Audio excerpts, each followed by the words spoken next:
History of English literature.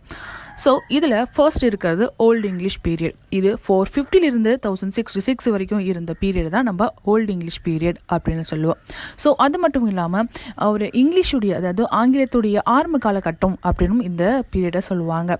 So இந்த பீரியடில் தான் பியோல்ஃப் அப்படிங்கிற எபிக் போயம்லாம் எழுதப்பட்டது.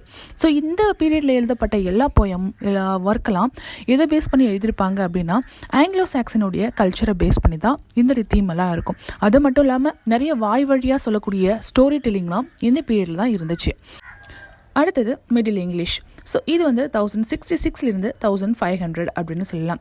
அதாவது நார்மன் கான்கஸ்ட்டுக்கு அதுக்கு அப்புறம் வரக்கூடிய இங்கிலீஷ், அதாவது லிட்ரேச்சர் எல்லாத்தையுமே நம்ம மிடில் இங்கிலீஷ் பீரியட் அப்படின்னு சொல்லுவோம். இதில் நம்மளுக்கு ரொம்பவே ஒரு நோட்டபிளான ஒர்க்ஸ் பார்த்தோம்னா ஜாஃபி சாசர் எழுதின Canterbury tales.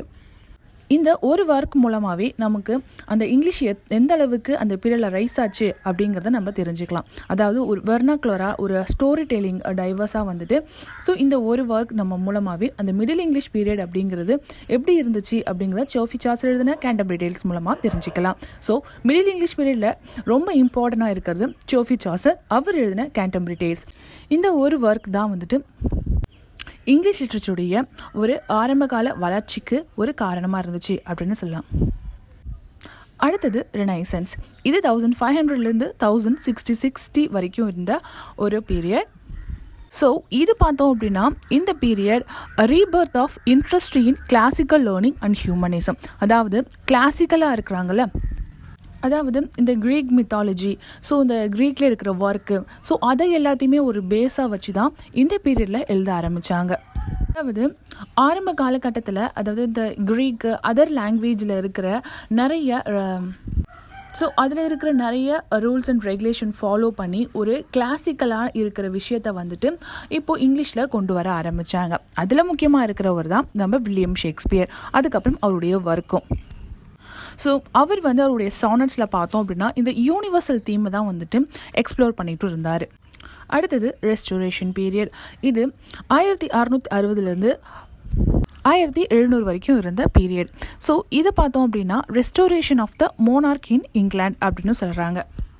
So restoration period அப்படிங்கிறது என்னென்னா, இதுக்கு முன்னாடி வரைக்கும் அது ஒரு மன்னராட்சியாக இருந்தது. அதுக்கப்புறம் அது மக்களாட்சியாக மாறிச்சு. ஆனால் இந்த ரெஸ்டோரேஷன் பீரியடில் மறுபடியும் சார்ல்ஸ் ஃபர்ஸ்ட்டு இது ஒரு மோனார்கியின், அதாவது ஒரு மன்னராட்சியாக மாறுறதுக்கு இருந்த பீரியட் தான் இந்த ரெஸ்டோரேஷன், அதாவது ரீஸ்டோர் ஆகுறாங்க.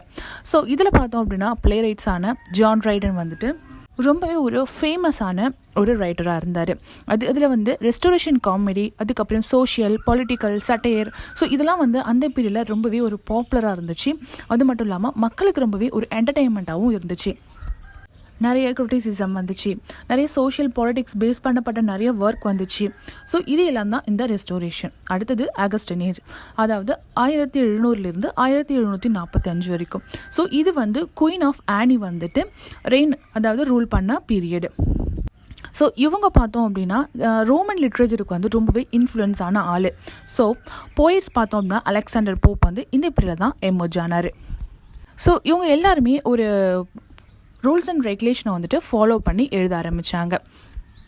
இந்த பீரியடில் தான் நிறைய சட்டைரிக்கல், அதுக்கப்புறம் டைடாக்டிக் ஒர்க்ஸு, நியோ கிளாசிக்கல் ஐடியல்ஸ்லாம் வெளிவந்துச்சு. அதாவது ரோமன் லிட்ரேச்சரை பேஸ் பண்ணி அவங்க யூஸ் பண்ணுற இந்த ரூல்ஸ் அண்ட் ரெகுலேஷனை ஃபாலோ பண்ணி எழுதப்பட்ட ஒரு ஆட்சி தான் இந்த ஆகஸ்டன் ஏஜ். அடுத்தது ரொமான்டிசிசம். 1780 1830 வரைக்கும் இருந்த ஒரு பீரியட். ஸோ இது ஒரு இண்டிவிஜுவாலிட்டி. இது வரைக்கும் ரூல்ஸ் அண்ட் ரெகுலேஷனை ஃபாலோ பண்ணி எழுதப்பட்டிருந்த ரைட்டர்ஸ் இப்போதான் முதல் முறையாக அதை ஸ்டாப் பண்ணி ஒரு இண்டிவிஜுவலிசத்துக்கு இம்பார்ட்டன்ஸ் கொடுத்தாங்க, நேச்சருக்கு இம்பார்ட்டன்ஸ் கொடுத்தாங்க, அதுக்கப்புறம் நமக்குள்ளே இருக்கிற இமோஷன்ஸ்க்கு இம்பார்ட்டன்ஸ் கொடுத்தாங்க.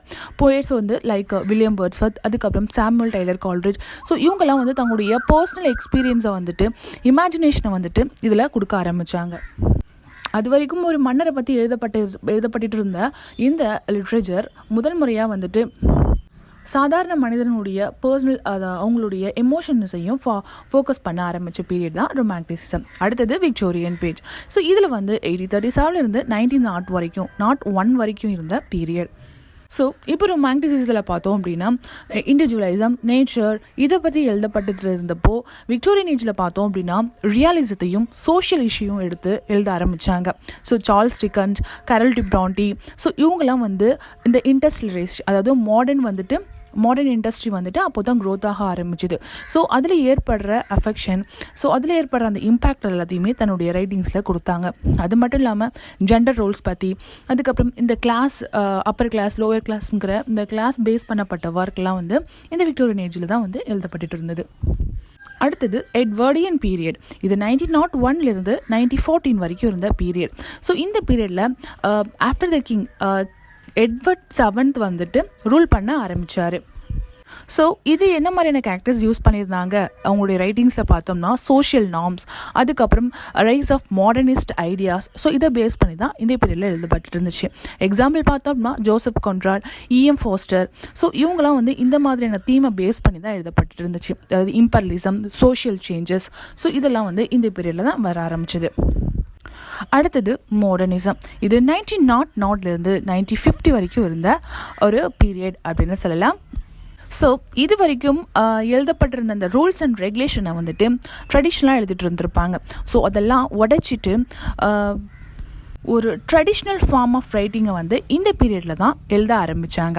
அதாவது நிறையா எக்ஸ்பிரிமெண்ட் பண்ணி எழுதப்பட்ட ஒர்க்கெல்லாம் வந்து இந்த மாடர்னிசத்தில் தான் இருந்துச்சு. ஃபார் எக்ஸாம்பிள் டிஎஸ் எலியட், அதுக்கப்புறம் நாவலிஸ்டான வர்ஜினா வுல்ஃப், ஸோ இவங்க எல்லாம் வந்துட்டு ஃப்ராக்மெண்டட் நரேட்டிவ்ஸ், அதுக்கப்புறம் stream of consciousness, sense of disillusionment, so இந்த மாதிரியான நிறைய டேர்ம்ஸை வந்துட்டு ஒரு எக்ஸ்பிரிமெண்ட் மூலமாக, அதாவது ஆராய்ச்சி பண்ணப்பட்டு அதுக்கப்புறம் அது எல்லாத்தையுமே தங்களுடைய ஒர்க்கில் எழுத ஆரம்பித்தாங்க. அடுத்தது போஸ்ட் மாடர்னிசம். அதாவது 1950 ஸ்டில் இது வரைக்கும் இருக்கிற, ப்ரெசென்ட் வரைக்கும் இருக்கிற பீரியட் போஸ்ட் மாடர்னிசம். ஸோ நம்ம எல்லாம் போஸ்ட் மாடர்னிசத்தில் இருக்கோம். ஸோ இதில் பார்த்தோம் அப்படின்னா சேலஞ்ச், அதாவது ட்ரெடிஷ்னல் நோஷனுக்கு வந்துட்டு சேலஞ்ச் பண்ணுற மாதிரியான ஒர்க் தான் வந்துகிட்டு இருக்கு. ஸோ இப்போ லிட்ரேச்சரில் பார்த்தோம் அப்படின்னா நிறைய ரியாலிட்டி தான் அதிகமாக பேசப்படுது. ஃபார் எக்ஸாம்பிள் சல்மான் ரஷ்டி, அதுக்கப்புறம் மார்கரெட் அட்வுட், ஸோ இவங்களாம் அவங்களுடைய தீமாக வந்துட்டு ஐடென்டிட்டி, இன்டர்டெக்சுவாலிட்டி, அதுக்கப்புறம் செல்ஃப் ரெஃப்ளெக்சிவிட்டி, ஸோ இந்த மாதிரியான ரியாலிஸ்ட்டை பேஸ் பண்ணி தான் இந்த பீரியடில் எழுதப்பட்டு இருக்கு. எல்லா பீரியட்லேயுமே வந்துட்டு அவங்களுக்கான ஒரு சில ரைட்ஸ் அண்ட் ரெஃப்ளெக்ட்ஸை வந்துட்டு சோஷியல், கல்ச்சுரல், லிட்ரரி ட்ரெண்ட்ஸை வந்துட்டு அவங்களுடைய சிக்னிஃபிகண்ட்டாக வச்சுருந்துருக்காங்க. ஓகே ஃப்ரெண்ட்ஸ், இந்த வீடியோவில் எல்லாத்தையும் ரொம்பவே ஷார்ட்டாக பார்த்தோம். இதுக்கப்புறம் வரக்கூடிய ஒவ்வொரு வீடியோவிலையும் ஒவ்வொரு பீரியடில் இருக்கிற இம்பார்ட்டன்ஸ், ரைட்டர்ஸ், அவங்களுடைய நாவல்ஸ், அதை பேஸ் பண்ணப்பட்ட தீம்ஸ் எல்லாத்தையும் நம்ம பார்க்கலாம். உங்களுக்கு இந்த வீடியோ பிடிச்சது நான் லைக் பண்ணுங்கள், கமெண்ட் பண்ணுங்கள், ஷேர் பண்ணுங்கள், மறக்காமல் நம்ம சேனலை சப்ஸ்கிரைப் பண்ணுங்கள். ஓகே ஃப்ரெண்ட்ஸ், நெக்ஸ்ட் வீடியோவில் பார்க்கலாம். பாய்.